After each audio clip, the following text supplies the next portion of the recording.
नहमदुहु व नुसल्ली व नुसल्लिमु अला रसूलिहिल करीम अम्मा बाद फ़ाउज़ु बिल्लाहि मिनश शैतानिर रजीम बिस्मिल्लाहिर रहमानिर रहीम क़ाल अल्लाहु तआला फ़िल क़ुरानिल हकीम वत्तख़ज़ल्लाहु इब्राहीम ख़लीला सदक़ल्लाहु मौलानल अज़ीम। इन्नल्लाहा व मलाइकतहु युसल्लूना अलन नबिय्य या अय्युहल्लज़ीना आमनू सल्लु अलैहि व सल्लिमू तस्लीमा। अल्लाहुम्मा सल्लि अला सय्यिदिना व मौलाना मुहम्मद व अला आलिहि व सहबिहि व बारिक व सल्लिम। मिनहाज टीवी के ज़रिए पूरी दुनिया में सुनने वाले और देखने वाले मुअज़्ज़ज़ सामईन और नाज़रीन, अल्हम्दुलिल्लाह दुरूस इरफ़ान कुरान की ईमान अफ़रोज़ नशिस्तें हर रोज़ हमें नसीब हो रही हैं। हमारी आज की नशिस्त का उन्वान है तज़किरा-ए सय्यदना इब्राहीम अलैहिस्सलाम। मुअज़्ज़ज़ सामईन, हज़रत इब्राहीम अलैहिस्सलाम का इसमें गिरामी कुरान हकीम में तकरीबन 69 मकामात पर आया है। ये जो लफ्ज़ है इब्राहीम, इसको तारीख़ में इब्राहीम भी पढ़ा गया है और अब्राहम भी बोला और पढ़ा गया है। ये लफ्ज़ इब्राहीम हो या अब्राहम हो, ये दो कलमों से मुरक्कब है। एक है अब और दूसरा है रहाम। अब बमानाए बाप और रहाम बमानाए जमात या बड़ी तादाद। माना ये होगा कि बहुत बड़ी ज़ुर्रियत वाला, बहुत बड़ी नस्ल वाला। एक कौल ये भी है कि ये सुरयानी ज़ुबान का लफ्ज़ है और ये है अब राहिम, जिसका माना है रहम दिल बाप। सैयदना इब्राहीम अलैहिस्सलाम के इसमें गिरामी के बाद आपकी कुनियत है। आपकी कुनियत है अबू दैफ़। उसको अबू दैफ़ भी पढ़ा गया है और अबू दैफ़ान भी है। कुनियत के बारे में एक उसूल है कि कुनियत या तो औलाद की निस्बत से होती है और या शख्सियत के किसी ज़ाती वस्फ़ के बारे से मुतल्लिक़ होती है। अगर कुनियत औलाद की मुनासबत से हो तो हम सैयदना इब्राहीम अलैहिस्सलाम की जब नस्ल और ज़ुर्रियत में देखते हैं तो कोई एक शख्स भी ऐसा नज़र नहीं आता जिसका नाम दैफ़ हो और उसकी मुनासबत से आपकी कुनियत मशहूर हो गई हो। तो इसका मतलब ये है कि ये आपकी कुनियत हज़रत इब्राहीम अलैहिस्सलाम के किसी अपने ज़ाती वस्फ़ की बिना पर मशहूर और मारूफ़ हुई।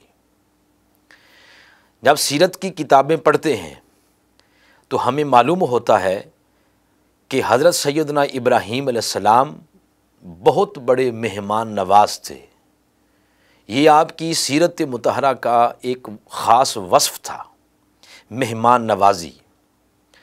बल्कि इसके बारे में अल-बिदाया व निहाया में है, कान अव्वल मन ज़ाफ़ दैफ़ इब्राहीम, कि इब्राहीम अलैहिस्सलाम पहली वो शख्सियत है जो मेहमान नवाज़ी के वस्फ़ से मशहूर हुई। और अगर हम कुरान हकीम का मुताला करें तो कुरान हकीम ने सैयदना इब्राहीम अलैहिस्सलाम का ये वस्फ़ बड़ी ख़ूबसूरती के साथ और एक दिलकश अंदाज़ के साथ बयान किया है। सबसे पहला वो मकाम कुरान हकीम में जहाँ इब्राहीम अलैहिस्सलाम का ये वस्फ़ बयान किया गया वो सूरत ज़ारियात की आयत नंबर 24 है, जिसमें अल्लाह करीम ने यूँ इरशाद फरमाया, हल अता का हदीस व दैफ़ इब्राहीम अल-मुकरमीन।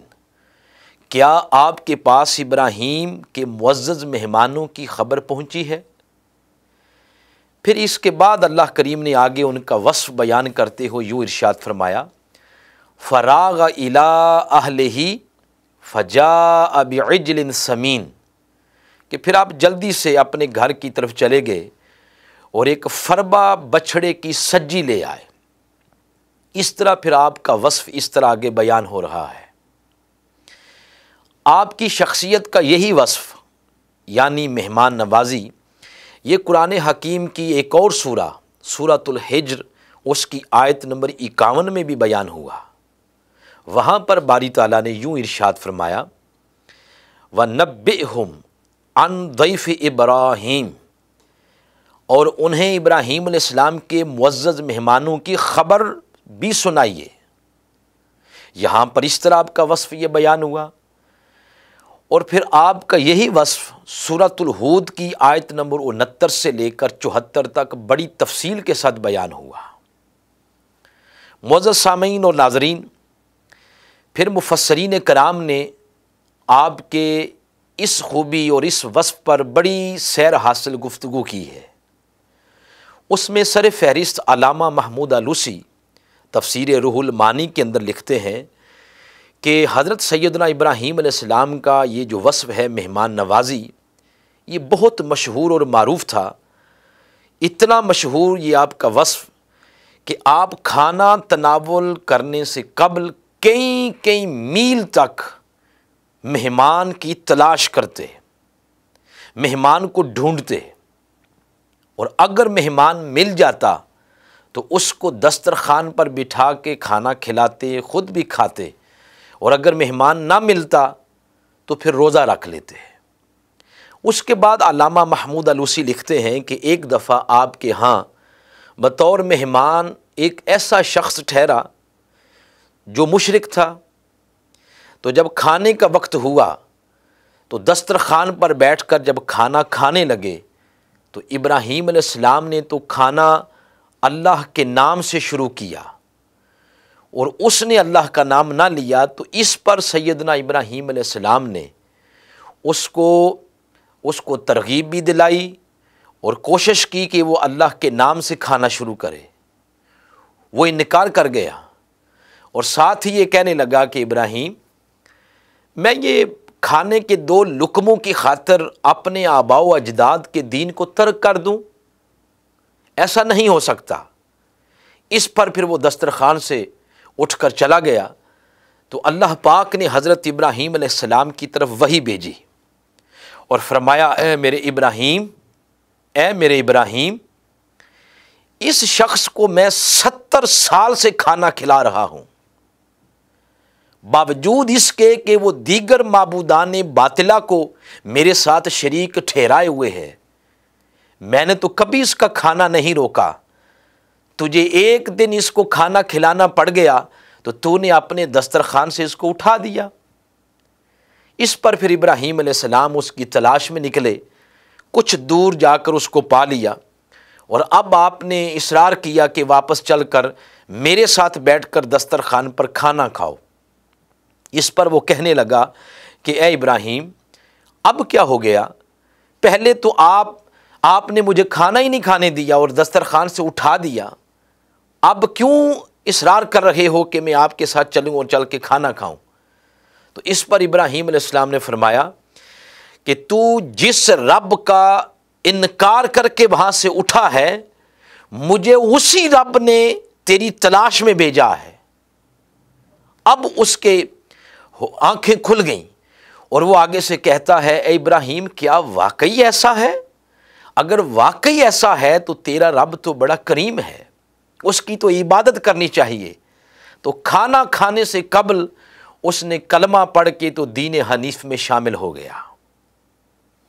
मुअज़्ज़ज़ सामीन और नाज़रीन, इब्राहीम अलैहिस्सलाम का ये जो वस्फ़ है मेहमान नवाज़ी, इस ज़िम्न में कुरान हकीम के ये 3 मकामात जो मैंने आपके सामने पेश किए, इससे पता चलता है कि मेहमान नवाज़ी ये सुन्नत इब्राहीमी है। और फिर हमारे नबी हज़रत मुहम्मद मुस्तफ़ा सल्लल्लाहु अलैहि वसल्लम, आपने न सिर्फ इसकी तरगीब दिलाई बल्कि आपने मेहमान नवाजी को ईमान की अलामत करार दे दिया। और यूं इरशाद फरमाया, मन काना युमिनु, यानी ईमान का लफ्ज़ इस्तेमाल फरमाया, मन काना युमिनु बिल्लाहि वल यौमिल आखिर फल युक्रिम दैफ़ाहु। हज़ूर इस्लाम ने इरशाद फरमाया, जो शख्स अल्लाह पर और यौम क़यामत पर ईमान रखता है उसको चाहिए कि वो अपने मेहमान की इज़्ज़त व तकरीम करे। और फिर सीरत की कुतब का मुताला करने से आका अलैहिस्सलातु वस्सलाम की सीरत मुतहरा के बारे में ये भी मालूम होता है कि हज़ूर अलैहिस्सलातु वस्सलाम अपने मेहमान की इज़्ज़त, तकरीम और उसके खाने पीने और उसकी रिहाइश का आज हद एहतिमाम फरमाया करते थे। और फिर उलमाए इस्लाम ने फिर इसकी आगे तशरीह करते हुए ये लिखा कि आज भी जहाँ बड़े बड़े देहात हैं और कोई मेहमान, कोई मुसाफिर वहाँ चला जाए, तो अगर उन देहातों में वो कोई मेहमान खाने ना बने हों तो वहाँ के जो रिहायशी हैं, बस्ती वाले हैं, उन पर लाजिम है कि उस मेहमान के क़याम व ताआम का बंदोबस्त करें। और फिर उलमाए इस्लाम ने इस बात की तशरीह की कि वो बड़े बड़े शहर जहाँ आरामदेह होटल होते हैं, वहाँ मेहमान की जो मेहमान नवाजी है वो ये है कि उम्दा अखलाक के साथ उसके साथ पेश आया जाए, खंदा पेशानी के साथ, मकारिम अखलाक के साथ उसके साथ पेश आया जाए, ये उसकी मेहमान नवाजी है। तो मेहमान नवाजी ये हज़रत इब्राहीम अलैहिस्सलाम का एक वस्फ़ है।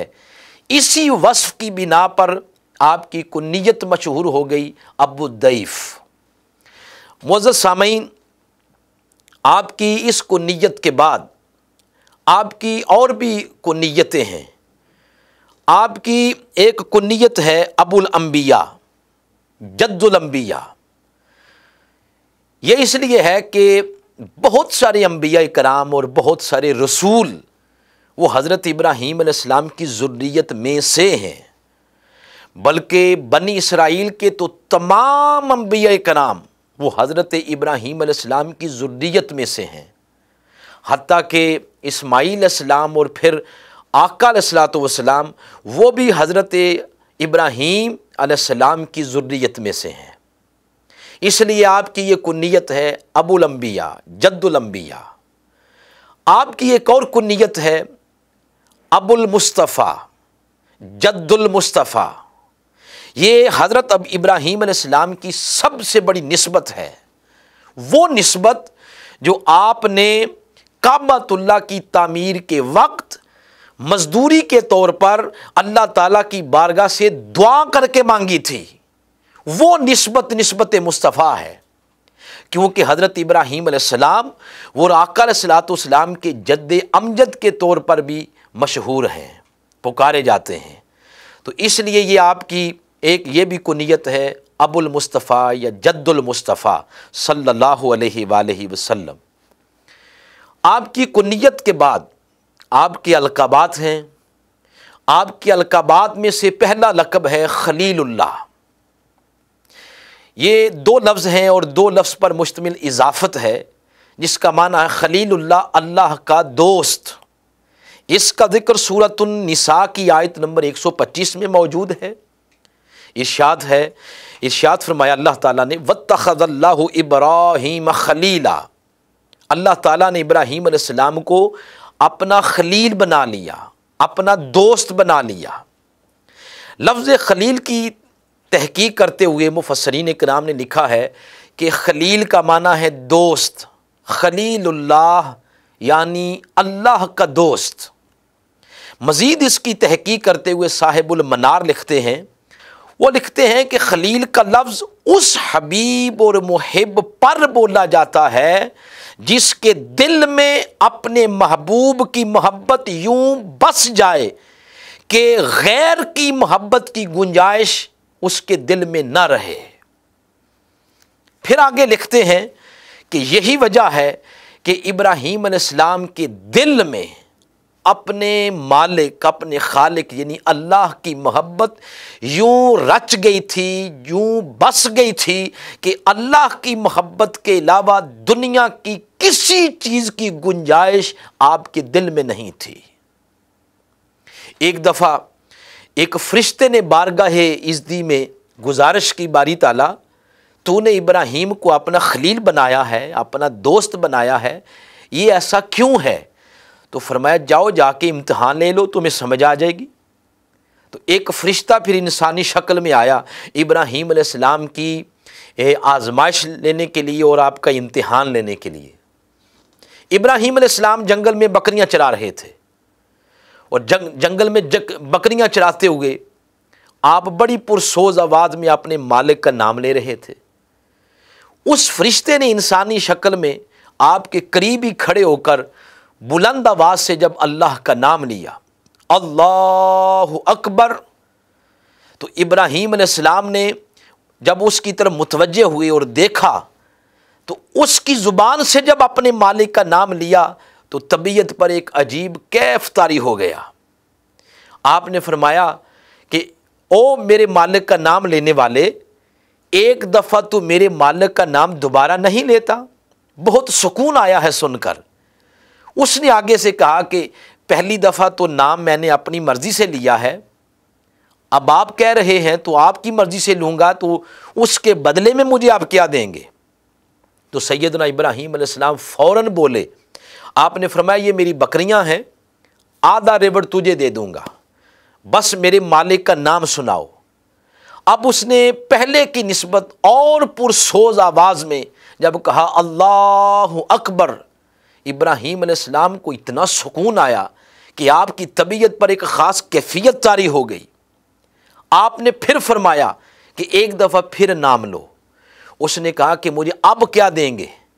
इब्राहीम अलैहिस्सलाम ने फरमाया जो आधा रेवड़ बच गया है मैं तुझे वो भी दे दूंगा, बस मेरे मालिक का नाम सुनाओ। उसने जब तीसरी दफ़ा कहा अल्लाहु अकबर, तो पहले की निस्बत ज़्यादा पुरसोज आवाज़ में कहा। इब्राहीम अलैहिस्सलाम की तबीयत पर एक ख़ास कैफ तारी हो गया, कैफियत तारी हो गई। आपने फिर फरमाया कि मेरे मालिक का नाम दोबारा नहीं लेते? तो उसने कहा कि अब आप मुझे क्या देंगे? जो कुछ था वो तो आपने मुझे दे दिया है, अब क्या देंगे? इस पर इब्राहीम अलैहिस्सलाम ने फरमाया कि ये जो बकरियों का रेवड़ लेके जा रहे हो, इसके चराने के लिए, इसकी रखवाली के लिए कोई चरवाहा भी तो चाहिए ना। तो मैं तेरी बकरियां चराता रहूँगा, तू मुझे मेरे मालिक का नाम सुनाता जा। इस पर फिर वो फरिश्ता आगे बढ़ा और उसने अर्ज़ किया, मैं इंसान नहीं, मैं तो फरिश्ता हूँ और मुझे माल और दौलत की ज़रूरत नहीं है, मैं तो आपका इम्तिहान लेने के लिए आया था। आप वाकई खलीलुल्लाह के मिस्दाक हैं। तो मुअज़्ज़ज़ सामीन और नाज़रीन, ये आपका एक लक़ब था खलीलुल्लाह, जिसका माना है अल्लाह का दोस्त। हज़रत इब्राहीम अलैहिस्सलाम का एक और लक़ब है इमामुन्नास। ये सूरतुल बकरा की आयत नंबर 124 में बयान फरमाया। अल्लाह पाक ने यूँ इरशाद फरमाया, काला इन्नी जाइलुका लिन्नासी इमामा, कि अल्लाह ताला ने फरमाया मैं तुम्हें लोगों का पेशवा बनाऊंगा।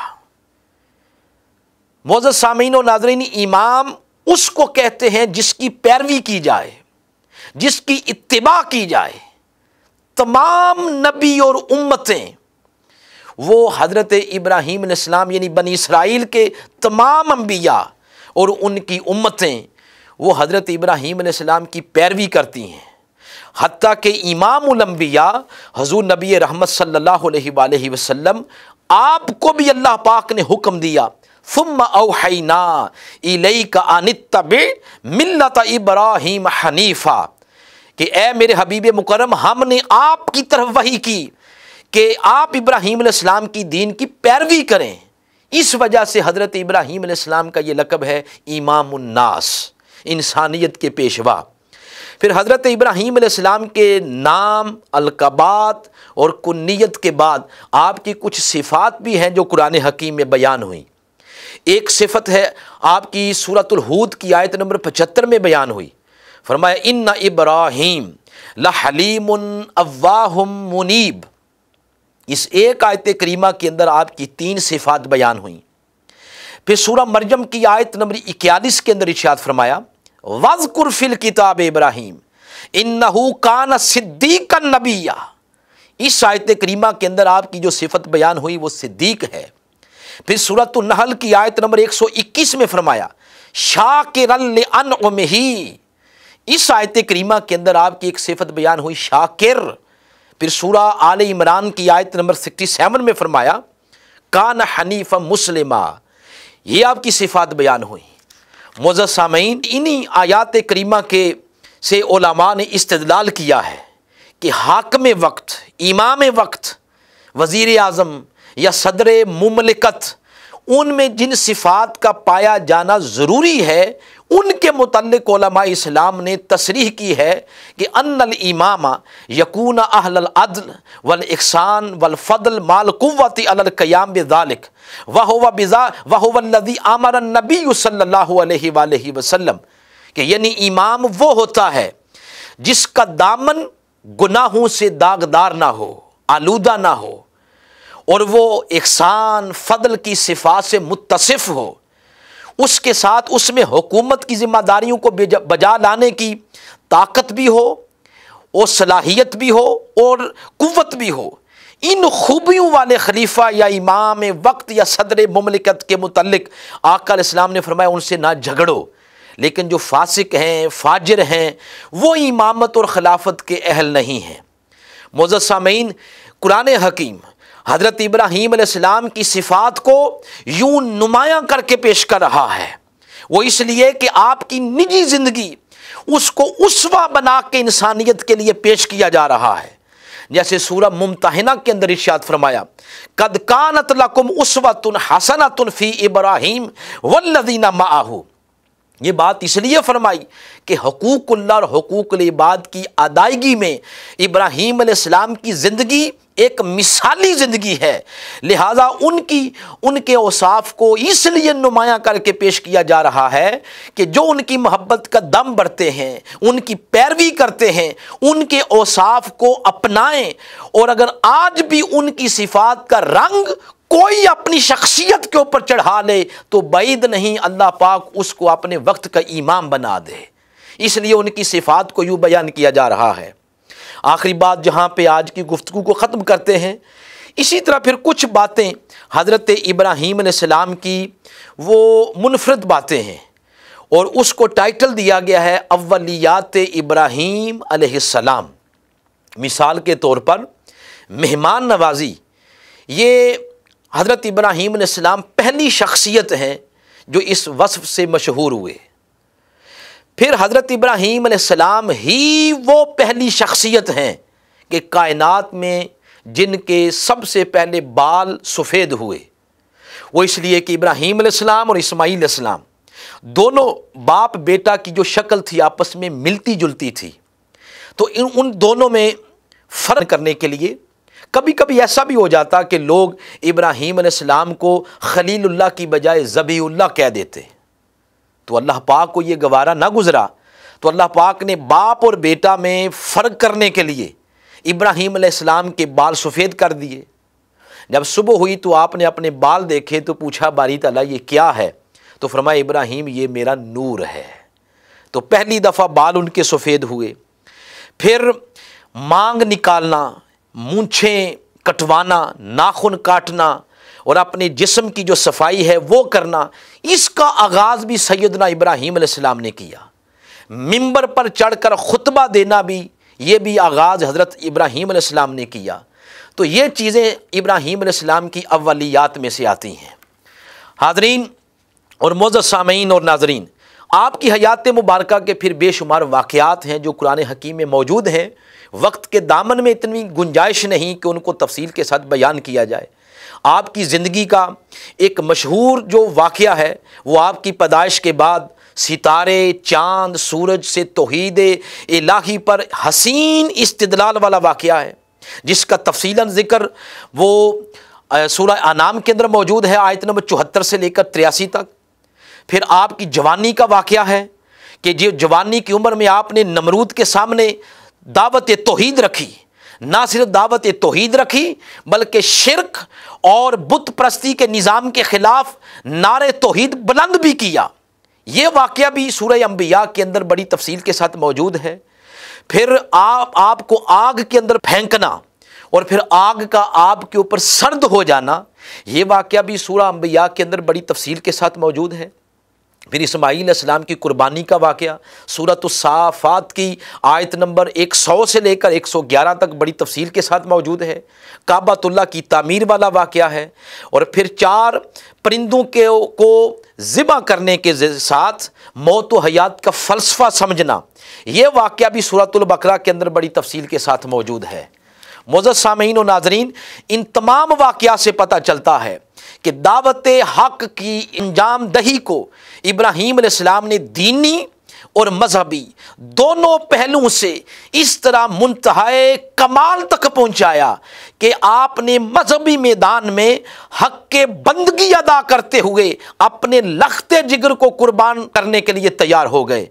और जबकि दूसरी तरफ बातिल निज़ाम और तागूती ताकतों के ख़िलाफ़ जब नारे हक़ बुलंद किया तो हज़रत इब्राहीम अलैहिस्सलाम आग में अपने आप को डालने के लिए तैयार हो गए। नतीजतन रब्बे ज़ुल जलाल ने आपको उम्मत हनीफ़ और आपके नज़रियात को दीन हनीफ़ का दर्जा करार दे दिया। मोअज़्ज़ज़ सामीन व नाज़रीन, हज़रत इब्राहीम अलैहिस्सलाम की शख्सियत का ये मुख्तसर जो खाका पेश करना और आपकी ज़िंदगी के वाक़यात पेश करना, ये किस्सा सुनाना मकसूद नहीं। मकसूद सिर्फ़ ये है कि दौर वो हो या आज का हो या क़यामत तक आने वाला कोई भी दौर हो, जब भी हक़ और बातिल की कशमकश होगी तो बातिल के ख़िलाफ़ जो भी उठेगा, तो अगर उस वक्त हौसले पस्त हो जाएं तो कुरान हज़रत इब्राहीम अलैहिस्सलाम के ज़रिए बताना ये चाहता है कि उस वक्त हौसले पस्त करके बैठ नहीं जाना। उस वक्त फिर मेरे इब्राहीम को देखो, इस्माइल को देखो, मेरे चुनीदा बंदों को देखो, इनके वाक़यात पढ़ो। उनके वाक़यात तुम्हारे शिकस्ता हौसलों को तक़वियत देंगे, बातिल के साथ टकराने की जुर्रत और हौसला पैदा होगा। इसलिए इब्राहीम अलैहिस्सलाम के वाक़यात को कुरान हकीम के अंदर हमारी रहनुमाई के लिए और हमारी हिदायत के लिए तफसील के साथ बयान किया है।